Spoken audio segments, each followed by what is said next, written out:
হাদি তো কোনো যুদ্ধ করতে গিয়ে মারা যান নাই, এখন কি হাদি শহীদি মর্যাদা পাবে? প্রিয় ভাইরা, আল্লাহ রাব্বুল আলামিন কোরআনে বলেছেন, যারা আল্লাহর রাস্তায় সরাসরি জিহাদ করে, কিতালে যায়, এরপরে মারা যায়, এরা হচ্ছে তাবাকাতান, শহীদের 1 নম্বর মর্যাদা, গ্রেড 1। এটাই হচ্ছে প্রকৃত শহীদ, যেখান থেকে দরজা নির্ধারিত হয়। বিষয়টা যদি না বুঝে থাকেন তাহলে বলি, একজন বেতন পায় 50,000 টাকা, কিন্তু সে সচিব না, বেসরকারি কর্মকর্তা। তাকে একজন বলতেছে বেতনটা সচিবের র্যাঙ্কের, আসলে কি সে সচিব হয়ে গেছে? না, সচিবও 50,000 টাকা পায়, সেও পায়, সে হয়তো কোনো একটা কোম্পানিতে চাকরি করে, কিন্তু র্যাঙ্কটা বেতনের দিক দিয়ে সমান।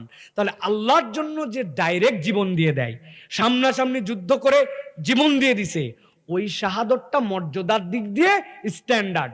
আল্লাহ নবী এর পরে বলছেন, কেউ যদি নিজের সম্পদ রক্ষা করতে যে, কেউ যদি অধিকার রক্ষা করতে যে, ডাকাত বা অন্য কারো দুষ্কৃতিকারীর আক্রমণে কেউ আগুনে পুড়ে যে, অথবা কোনো এমন একটা বিপর্যয়কর মৃত্যু যেই জায়গাতে সে প্রাকৃতিক বিপর্যয়, তাহলে আল্লাহ তাকে শাহাদতের দরজা দান করে দিবেন। সুবহানাল্লাহ বলেন।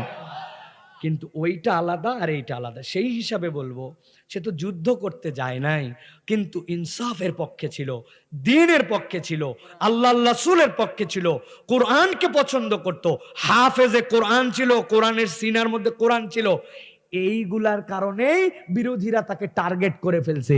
আধিপত্যবাদ বিরোধী, ভারতীয় আধিপত্যবাদ যারা আমাদেরকে খুবলায় খেতে চায়, তাদের বিপক্ষে কথা বলতো। টার্গেট তো তোমাকে আমাকে করে নাই, করছে এইগুলার কারণে। এইগুলা প্রত্যেকটার সাথে দ্বীন জড়িত ছিল, তার নীতি নৈতিকতা জড়িত ছিল।